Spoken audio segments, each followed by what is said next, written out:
ભારત માતા કી જયકાર બે હાથની મુઠ્ઠી વાળી ઊંચા હાથ કરીને થઈ જાય ભારત માતા કે માતા કે ભારત માતા કે ભારત માતા કે જય જય શ્રી રામ।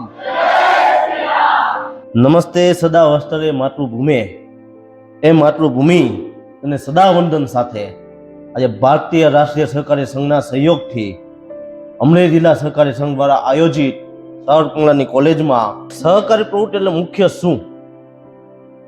સહકાર આપણે ઘણી વખત આપણા વાતચીતમાં શબ્દોમાં આવતું હોય, સહકાર એટલે શું? એકાબીજાને મદદ કરવી। હરેક જિલ્લામાં લગભગ 4 સહકારી સંસ્થા મહત્વની હોય, મોટી હોય। એક તો જિલ્લા લેવલની સંસ્થા અમરેલી જિલ્લા સહકારી સંઘ, જિલ્લા સહકારી સંઘ હરેક જિલ્લામાં હોય।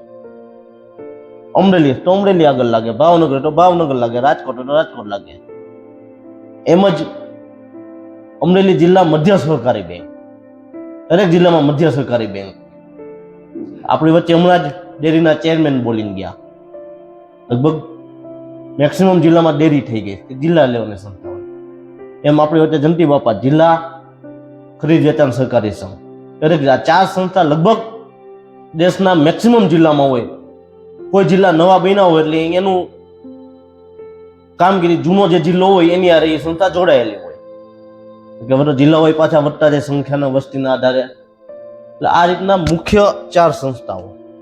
અમૂલ વિશે આપણે અશ્વિનભાઈએ ઘણું કીધું। દેશની ટોપ લેવલની મુખ્ય સહકારી સંસ્થાઓ ઘણી બધી છે। જે અમૂલ ઇન્ટરનેશનલ લેવલનું નામ આપણે સાંભળ્યું, ઇફકો, ક્રિપ્કો, પછી લિજ્જત પાપડ ખાધો છે ને બધાએ, સહકારી સંસ્થા છે, ખબર છે? સહકારી સંસ્થા એટલે શું? કોઈ વ્યક્તિને, કોઈ કંપની, કોઈ કામ કરવાની ઈચ્છા થઈ, આર્થિક વ્યવસ્થા એની પાસે નથી, કેમ કે કોઈ પણ કંપની ચાલુ કરવી હોય, બિઝનેસ ચાલુ કરવો તો પૈસા તો જોઈએ ને, પૈસા વગર કઈ થાય નહીં। એટલે આર્થિક વ્યવસ્થા ન હોય ને લોકોનો સમૂહ ભેગો થઈને બિઝનેસ ચાલુ કરે, એ સહકાર, એકાબીજાને મદદ કરી। આપણે ઘણી વખત ભાઈબંધ આગળ ઉછીના માગીએ, આપતો ઉછીના, એ ભાઈબંધને ફાયદો ન થતો હોય તો એ ઉછીના વારા ઘડીએ ન આપે, એકાદ વખત આપે, એ 2 વાર આપે, પછી ત્રીજી વાર કે ભાઈ આ વારા ઘડીએ તું ઉછીના લઈ જા, તું ધંધો કરસ તો મને શું ફાયદો? પણ સહકાર થઈને બધા જ ભાઈબંધો જેની જેટલી કેપેસિટી એ રીતના પૈસા કાઢે અને જે વ્યવસાય કરે ને એનો નફો એ ભાગ મુજબ વેચે। એ પાર્ટનરશિપ દીઠ એક અલગ વસ્તુ થઈ, એ લિમિટેડ લોકો થાય, પાર્ટનરશિપમાં 2, 5, 10 લોકો હોય, પણ જ્યારે હજારો લોકો ભેગા થઈને કરે, જે અમૂલ છે, કેટલા હજારો પશુપાલકો અમૂલ હારે જોડાયેલા હશે, એ બધા જ અમૂલના માલિકો ગણાય, જે જેટલું દૂધ અમૂલમાં ભરે છે એ રીતના હજારો લોકો ઇફકો જે ખાતર વેચે છે, ખેડૂતો ઇફકો કંપની સાથે જોડાયેલા હશે। દરેક ગામની, તમારા ગામમાં સેવા સહકારી મંડળીઓ છે ને, જે કંઈક જોડાયેલા છે ખેડૂત પરિવાર સાથે, એને ખ્યાલ છે, એમાંથી આપણે લોન લઈએ, ખાતર લઈએ, એ મંડળી ઇફકોની સભ્યો હોય। એટલે ઇફકો જે કઈ વર્ષના અંતે નફો કરે, ઇફકો, ક્રિપ્કો, આ સહકારી સંસ્થાઓ, એ વર્ષના અંતેનો નફો એમની સંસ્થાઓને પાછો 20% ડિવિડન્ડ લેખે આપે। આ 20% વર્ષનો નફો કોઈ કંપનીઓમાં અત્યારે એટલો બધો રહ્યો નથી, કારણ કે અત્યારે 1-2%, 1.5% લોકો ધંધો કરતા હોય છે, તો કાંઈ કર્યા વગર 20% વર્ષના અંતે એને નફો મળે, અને એ મંડળી એની સાથે જોડાયેલા ખેડૂતો જે કઈ હોય એને પાછા આપે છે। આ સહકારી પ્રવૃત્તિનો મૂળભૂત સિદ્ધાંત। આજ સહકારી પ્રવૃત્તિ કાગળ ઉપર આવી, નોંધાણી 1804 થી લગભગ કાયદાકીય આવી ગઈ છે, 1904 થી આપણા દેશમાં છે।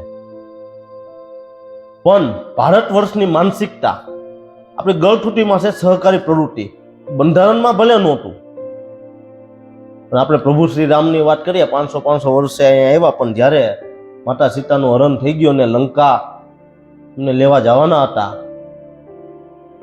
ત્યારે વાનર સેનાએ જે ભેગા મળી અને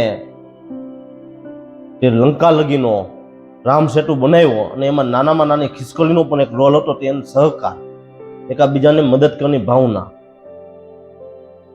એ ભગવાનની વાત થઈ ગઈ। પણ સામાન્ય આપણે જે રૂટીન લાઈફસ્ટાઈલ છે, જીવીએ છીએ. તમે તો બધા કોલેજમાં છો એટલે અત્યારે તો લગ્ન પ્રસંગ હોય તો કેટરિંગનો સમય આવી ગયો છે. જનરલી એ લોકોને કામકાજ આપી દે, પણ થોડાક વર્ષો પહેલા જઈએ, લાંબુ નહીં, 10, 15 કે 20 વર્ષ પહેલા તો કેટરિંગ વાળા એટલા બધા નહોતા. સમૃદ્ધ પરિવારો એ લોકો જ બહાર ઓર્ડર આપતા. બાકી તો ગામનો રસોઈ હોય એને બોલાવે, આજુબાજુના ઘરેથી કહી દે ભાઈ કામ કરવા આવજો. એકાબીજાને કે લગ્ન હોય ને કામ કરવા સારથિયા જાય, સહકાર આપતા ને કે આ આપણે લોહીમાં છે. ચાંદલો લખાવવાની પ્રથા આપણા દેશમાં જ છે. ચાંદલો શું કામ લગ્નમાં લખાવાય છે? એ સામાન્ય પરિવાર હોય, આર્થિક વ્યવસ્થા મજબૂત ન હોય એમની, તો જેટલા લોકોને આમણ આપે પોતાની યથાશક્તિ મુજબ ચાંદલો લખાવે, એનો પ્રસંગ પાર પડી જાય. આજ સમૃદ્ધ પરિવાર થઈ ગયા છે, આજની કંકોત્રીમાં આવે ચાંદલા પ્રથા બનશે, કારણ કે સમૃદ્ધ પરિવાર છે, એને હવે જરૂર નથી. પણ પેલા આપણા દેશ સમૃદ્ધ નહોતો, પણ છેલ્લા અમુક વર્ષોથી વિકાસશીલ દેશ છે અને વિકસિત રાષ્ટ્ર બનાવવાનું સપનું આપણા પ્રધાનમંત્રી નરેન્દ્ર મોદીએ જોયું છે 2047 લગીમાં. આ દેશ ઘણો વિકાસશીલ થઈ ગયો ને 2047માં વિકાસશીલ દેશમાં પણ આપણા દેશનું નામ આવવા માંડશે. તો આ જેવી જરૂરિયાત નથી રહી. અહીંયા બેઠેલા તમામ લોકોને, તમે આજ સહકારી સેમિનારમાં પહેલી વાર હાજર રહ્યા, તમારે વિચારવાનું છે કે મારે સહકારી પ્રવૃત્તિમાં જોડાવું કે ન જોડાવું. જોડાવું તો શા માટે? કે આ દુનિયા સ્વાર્થી છે, કળયુગ છે. લોકોનો પહેલો મત એવો કે મને શું ફાયદો, આમાંથી મને શું મળશે. પણ મને માંથી ઉઠી ને મારા થકી બીજાને શું મળશે તમે વિચારશો ને, ત્યારે તમે આગળ વધશો. આર્થિક સમૃદ્ધિ એ સમૃદ્ધિ નથી. આ ચીટર લોકો પણ પૈસા કમાય છે, ગામમાં છાપે કે આ ચીટર છે, ખોટું કરી ફ્રોડ કરી લોકો પૈસા કમાય છે. આ કેટલા લોકોને આપણા મોઢે એવા નામ હોય છે કે ખોટું કરી આગળ વધી ગયા છે. એની સમાજમાં ઇજ્જત શું? પણ આર્થિક ખૂબ સદ્ધન નહીં હોય, પણ સમાજમાં નામના કરીએ છે ને એને લોકો યાદ રાખશે. આજ અમરેલી જિલ્લા મધ્યસ્થ બેંકની વાત કરી, 100 વર્ષ ઉપર થઈ ગયા, પણ જેને બનાવી છે એને વિચાર્યું છે કે મને શું ફાયદો. એ જિલ્લા માટે વિચાર્યું કે હું આ બેંક બનાવતો જાઉં, સહકારી બેંક, તો મારા જિલ્લાને કંઈક આપતો જાઉં. અમૂલ ડેરીની સ્થાપના થઈ. આ સપના સરદાર વલ્લભભાઈ પટેલનું હતું. એને કઈ ફાયદો થયો અમૂલ ડેરી બનાવ્યા? પણ આ દેશના કરોડો લોકોનું પરિવાર તો અમૂલ ડેરીના માધ્યમથી ચાલે છે. એ દેશ માટે વિચાર્યું. ઇફકો કંપનીની સ્થાપના થઈ, કરોડો લોકો એમાંથી ડિવિડન્ડના રૂપમાં પૈસા મળે છે. એ દેશ માટે વિચાર્યું. તમે પણ અહીંયા બેઠેલા છો, તમારે પણ ભવિષ્યમાં ગ્રેજ્યુએશન પૂરું થશે, ઘણાની ઈચ્છા છે નોકરી કરવું, ઘણાની ઈચ્છા છે બિઝનેસ કરવું. તો તમારે વિચારવાનું તમારે નોકરી બિઝનેસ કરવું છે કે નોકરી આપવા વાળું બનવું છે, કે લોકોને બિઝનેસ કઈ રીતના નવો ચાલુ કરી શકે કે એ કરવું છે. કે સહકારી સંસ્થા સાથે તમે જોડાશો તો ઘણા યુવાનોને, નવા લોકોને નોકરી આપી શકશો. આ કેટલી સહકારી પ્રવૃત્તિ છે, બધામાં કેટલા લોકો કર્મચારીઓ કામ કરે છે.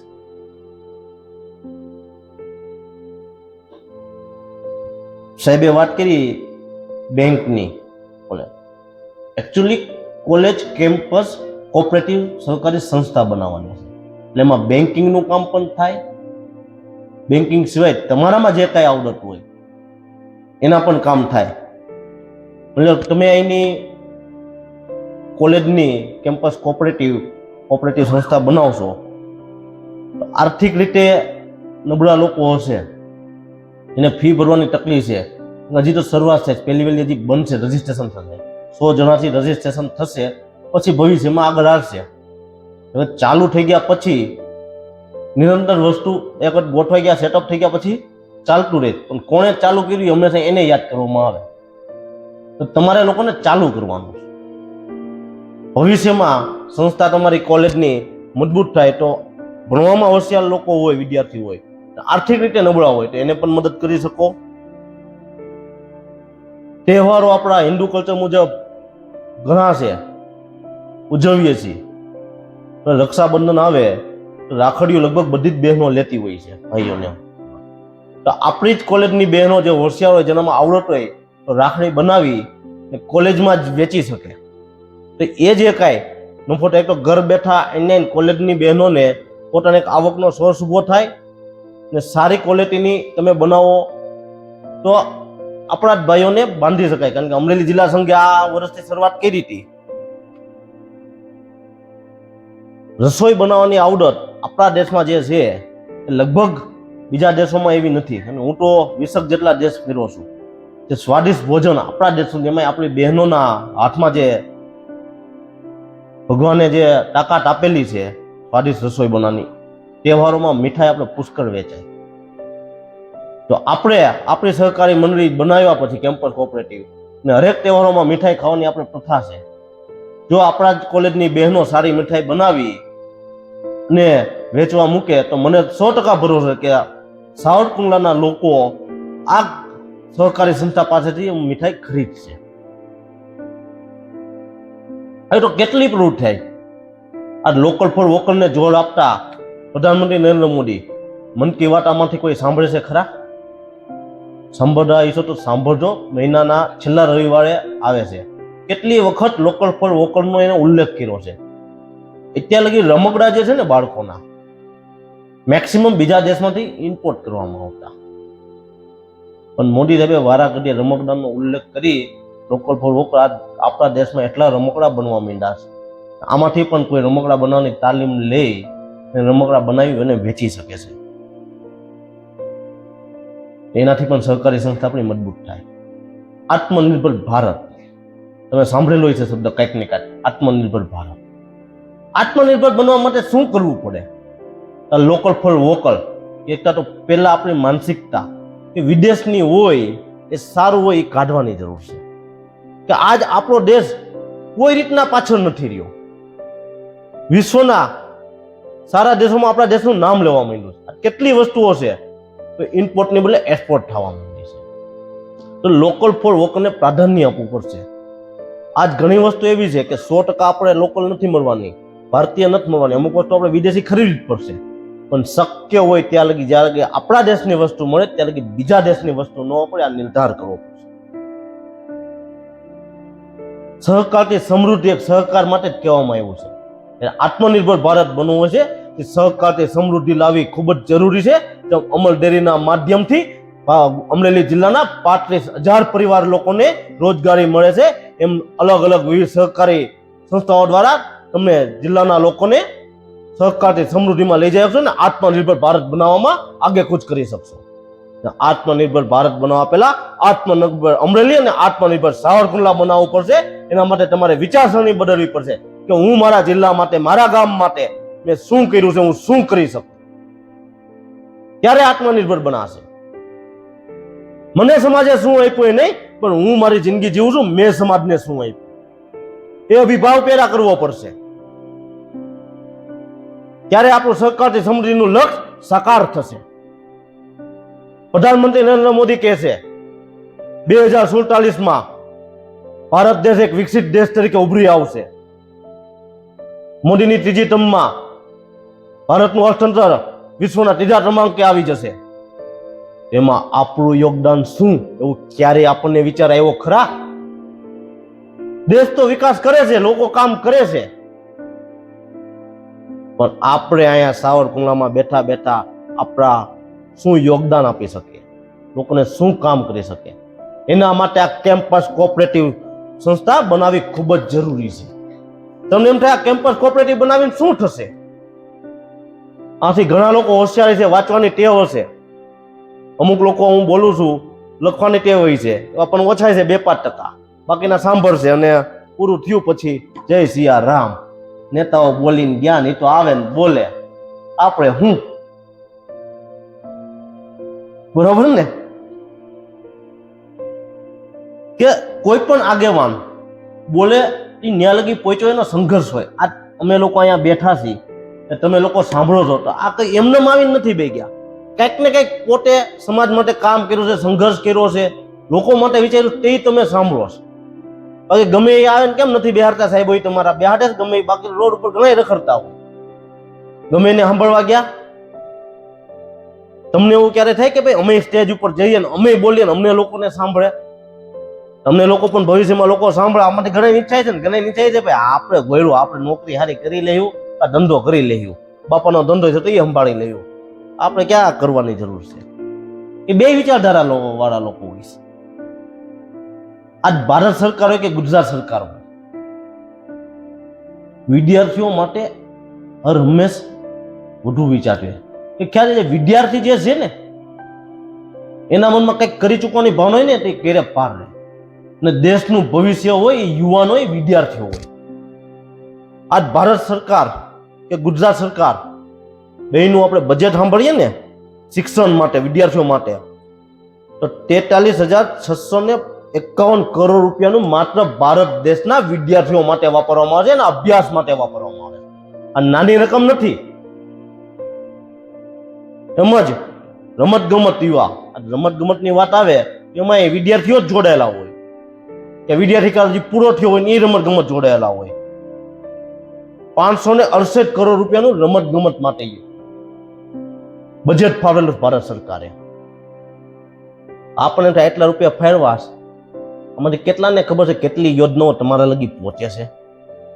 આમાંથી ઘણા લોકોને રસ હશે કંઈક કરવાનો, વાંચનનો રસ હશે, તો આ કેમ્પસ કોઓપરેટિવ સંસ્થા તમારી કોલેજની બને, એ સંસ્થા દ્વારા તમે મુખ્યમંત્રી જ્ઞાન સાધના મેરિટ સ્કોલરશિપ યોજના છે.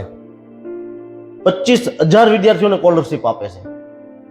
આમાંથી જે અભ્યાસુ વ્યક્તિ હોય ત્યાંનો અભ્યાસ કરી ગુજરાત સરકારનો અને સ્કોલરશિપ આપણી કોલેજના વિદ્યાર્થીઓ માટે લાવી શકે છે. આપણી કોલેજનો વિદ્યાર્થી કોઈ નબળો હોય આર્થિક રીતે, તેને સ્કોલરશિપનો ફાયદો થાય ને આગળ વધી શકે. તો આ કામ થઈ શકે.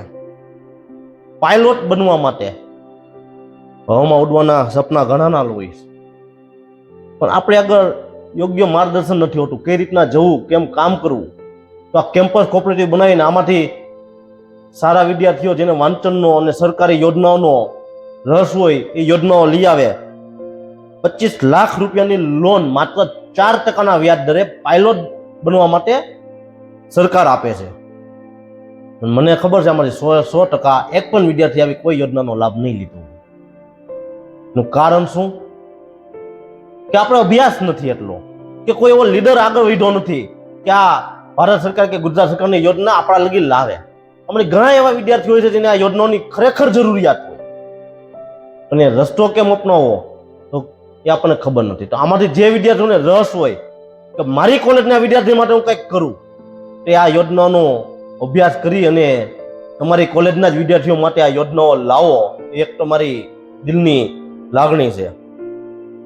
સ્પર્ધાત્મક પરીક્ષાની તાલીમ યોજના, બિન અનામત વર્ગ અત્યારે ગુજરાત સરકારે બનાવી નાખ્યો. બિન અનામતમાં આવતા લોકો પણ ઘણા હોય જેને સહાય પહેલા ન મળતી. હવે ગુજરાત સરકારના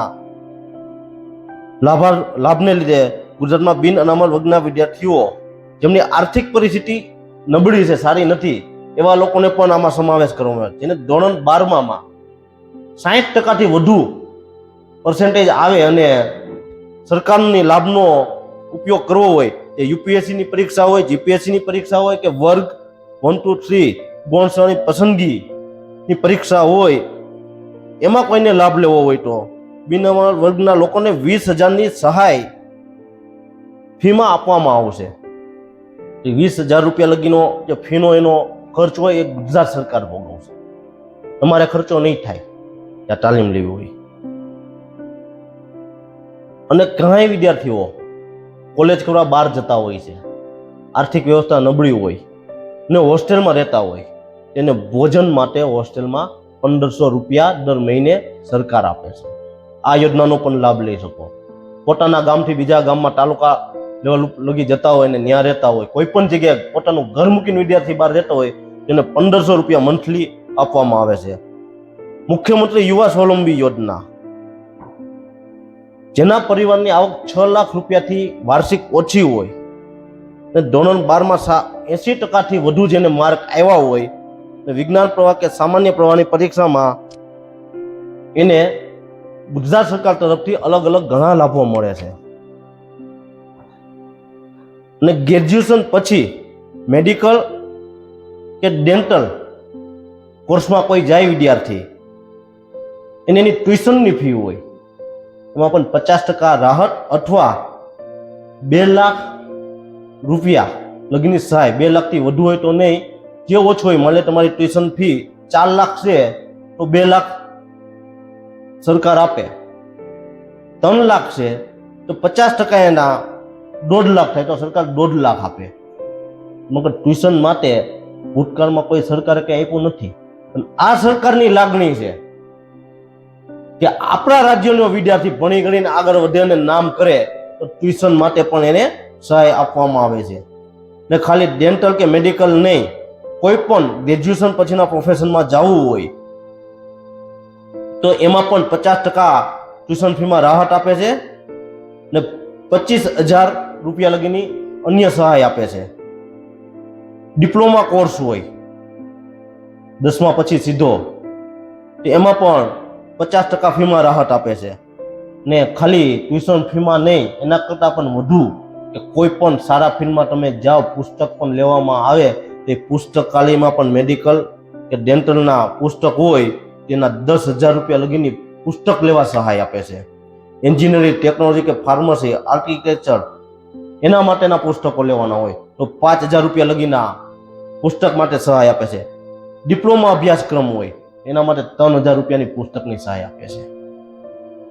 એની સિવાય વધુ પડતા ભણવામાં હોશિયાર હોય ને કોઈને એમ થાય કે મારે બીજા દેશમાં જઈ અને મારે ઉચ્ચ અભ્યાસ કરવો છે ને આગળ ભણવું છે, તો વિદેશ જવા માટે વિદેશ અભ્યાસની લોન પણ 12મા પછી એને MBBS કરવું હોય કે ડિપ્લોમા કે ડિગ્રી કોર્સ માટે જવું હોય તો 15 લાખ રૂપિયા લગીની સહાય આપવામાં આવે છે ને માત્ર 4%ના વ્યાજ દરે. આ 4% એટલે કાંઈ ન થયું. 15 લાખ રૂપિયાની સહાય વિદેશ અભ્યાસ માટે આપણે જવું હોય તો આ સરકાર આપે છે. કેટલી યોજનાઓ, કોચિંગ સહાય યોજના, આ સ્પર્ધાત્મક પરીક્ષા IPS, GPS, અલગ અલગ કેટલી અલગ અલગ કોર્સો થાય છે. તમામ કોર્સોમાં અલગ અલગ રીતના મતલબ OBC સમાજના વિદ્યાર્થીઓ છે એને વર્ગ 1, 2, 3 ની તૈયારી માટે 20,000 રૂપિયાની ફી લગીની સહાય આપે છે. બીજા સામાજિક ક્ષેત્રે પછાત જેને આપણે ગામમાં એને GIIM, NLU, ગુટકેટ જેવી પરીક્ષા હોય તો એને પણ 20,000 રૂપિયા લગીની સહાય ગુજરાત સરકાર આપે છે. NLU, NIFT ઓલ ઇન્ડિયામાં લેવનારી સ્પર્ધાત્મક કોઈ પણ પરીક્ષા હોય એમાં પણ 20,000 રૂપિયા લગીની સહાય આપે છે. આ તો મેં તમને ઘણી ગાયથી યોજનાઓ કીધી કે સીધી સ્ટુડન્ટોને લાગતી ઓળખતી હોય. આવી તો કેટલી ગુજરાત સરકારની, ભારત સરકારની વિદ્યાર્થીઓને લાગતી યોજનાઓ છે. તો આ બધી જ આપણે યોજનાઓ આપણી કોલેજની કેમ્પસ કોઓપરેટિવ સહકારી સંસ્થા બની જાય તો આ યોજનાઓ લાવી અને આપણા જ કોલેજના વિદ્યાર્થીઓને નો લાભ આપી શકશું. બેન્કિંગનું કામ કરી શકશું. બચત કરવાની ભાવનામાંથી કોઈ નહીં, તમે રૂપિયા પણ તમારા એ સંસ્થામાં મૂકશો તો સંસ્થા જે રીતના ડેવલપ કરતી છે તો આજ બેંક વ્યાજ નથી આપવું એટલું વ્યાજ પણ આ તમારી કેમ્પસ કોઓપરેટિવ એ રૂપિયા ઉપર આપી શકશે. બિઝનેસ જે થશે આખા વર્ષના અંતે તો ડિવિડન્ડના રૂપિયા તમે જેટલા શેર લીધા હશે એ પણ તમને આપવામાં આવશે. આની સિવાય હમણાં જ ગુજરાત સરકારે, ભારત સરકારે PM વિશ્વકર્મા કૌશલ્ય સન્માન યોજના લોન્ચ કરી છે. તો આ આપણી કોલેજ કેમ્પસ કોઓપરેટિવ દ્વારા તમે એનો સમાવેશ કરી લ્યો તો આમાં બધી જ પ્રકારના લોકો આ કોલેજમાં ભણતા હોય છે. સુથાર, સોની, લોહાર, મિસ્ત્રી, વાણંદ, દરજી, ધોબી, તાળા બનાવવાવાળા, શસ્ત્રો બનાવવાવાળા, શિલ્પકારો, પગરખા બનાવવાવાળા, બોટ જહાજ બનાવવાવાળા, રમકડા બનાવવાવાળા, રસોડાની વસ્તુ બનાવવાવાળા, ઘર વપરાશને લગતા નાના ઓજારો બનાવવા તેમજ અન્ય આવી પ્રવૃત્તિમાં 18 વર્ષ ઉપર થઈ ગયા હોય તમામ લોકો આ વિશ્વકર્મા યોજનામાં લાભ લઈ શકે. અને મારું માનવું છે કે SYમાં આવે ત્યાં 18 વર્ષ જનરલી પૂરા થઈ જતા હોય, થઈ ગયા હોય છે ને, સેકન્ડ યરમાં આવે એટલે 18 વર્ષ પૂરા થઈ ગયા હોય. તો આમાંથી ગણાયને આમાંથી કોઈ પણ વસ્તુ એવું નહીં કે આ જ્ઞાતિ ના હોય કે આજ ઇન્ટરનેશનલ કે દેશ લેવલે ગમે ને જે વ્યવસાય કરવો એ છૂટ છે. આ સોની હોય ઈટ સોનાનો ઘરેણા બનાવે એવું નથી. કોઈ પણ સમાજના લોકો હવે સોનાનો શોરૂમ બનાવવા માંડ્યા છે. સારી સારી બૂટ ચપ્પલની કંપનીઓ હોય છે એ મોચી હોવા જરૂરી નથી. આ બ્રાન્ડેડ કંપનીઓ છે, કોઈ પણ કંપનીઓ દ્વારા કહી શકે. તો આની પણ તાલીમ લેવા માટે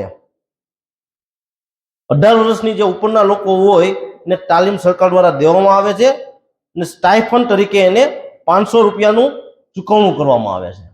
અને આ બનાવવા માટે જે ટૂલ કીટ વસ્તુ લેવી પડે એ 15,000 રૂપિયા લગીની ટૂલ કીટ સરકાર દ્વારા તમને ફ્રીમાં દેવામાં આવે છે. તો આપણીથી થઈ શકે કે ન થઈ શકે? સહકારથી સમૃદ્ધિ આત્મનિર્ભર બનવું હોય તો આ યોજનાનો લાભ લેવો જરૂરી છે કે નહીં? ક્યારે થશે આ? કે આપણે આપણામાં કંઈક એક્ટિવનેસ લાવશું. આપણે આજે સહકારી સંસ્થા બનાવ્યા પછી એમાં એક્ટિવ રહેશું ત્યારે. અને તમે તાલીમ લીધા પછી 1 લાખ રૂપિયાની લોન તમને દેવામાં આવશે, 18 મહિનામાં ચૂકવવાની રહેશે. અને તમારે આગળ વ્યવસાય કરવો છે અને 18 મહિનામાં ચૂકવી દીધા પછી બીજી 2 લાખ રૂપિયાની લોન તમને દેવામાં આવશે અને 30 મહિનામાં ચૂકવવાની થશે. હવે કેટલી યોજનાઓ, આનો લાભથી આપણે શેના માટે વંચિત રહી જઈએ? અને જ્યારે દેશ આઝાદ થયા પછી સહકારી મંત્રાલય પહેલું વહેલું બન્યું છે અને પહેલા સહકાર મંત્રી અમિતભાઈ શાહ, જે કદાવર નેતા તરીકે ઓળખવામાં આવે છે, એને નિર્ધાર કર્યો છે કે ભારત દેશની કોઈ પણ સહકારી પ્રવૃત્તિ નબળી ન રહેવી જોઈએ, આર્થિક મજબૂત બનવી જોઈએ અને એની સાથે જોડાયેલો હરેક વ્યક્તિ કોઈને કોઈ રીતે આર્થિક મજબૂત બનવો જોઈએ.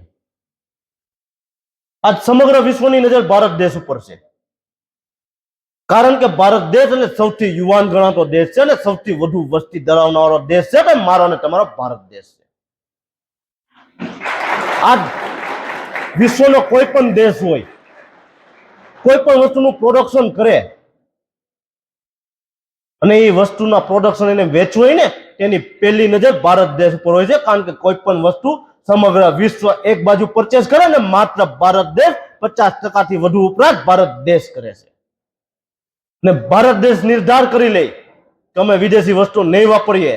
દર વર્ષે દિવાળી આવે છે, પણ આ વર્ષની દિવાળી એક અનોખી હતી, કારણ કે મોલનો જમાનો છે, ઓનલાઈન બિઝનેસ કરવાનો જમાનો છે, લોકો ઓનલાઈન મગાવે છે.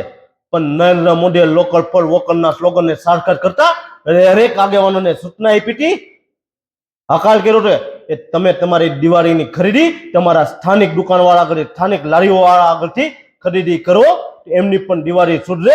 તો આ વખતે જે આપણા કોડિયા જે દીવડા બનાવે, આપણે ચાઇનીઝની આઈટમો ઘરે લેમ્પ કરી અને સીરીઝો લગાવી કરતા, તો આ વખતે બહુ મોટો ફેરફાર થયો. એ સામાન્ય વોર્ડનો કાર્યકર્તા, વોર્ડનો પ્રમુખ હોય કે ભારત સરકારનો મિનિસ્ટર હોય, એ પણ લારીએ જઈ કોડિયા ખરીદતો હતો અને પોતાના ઘરે દીવડો જલાવ્યો હતો ને સામાન્ય વ્યક્તિની દિવાળી સારી કરી હતી. અબજો રૂપિયાનું ચાઇનાને આ વખતે નુકસાન ગયું છે. કે એક હાકલને લીધે કે આ વખતે ચાઇનીઝ વસ્તુ લોકોએ ઓછી ખરીદી, લોકોમાં પણ અવેરનેસ આવતી જાય છે કે સ્વદેશી હોય ત્યાં લગી સ્વદેશી લેવું.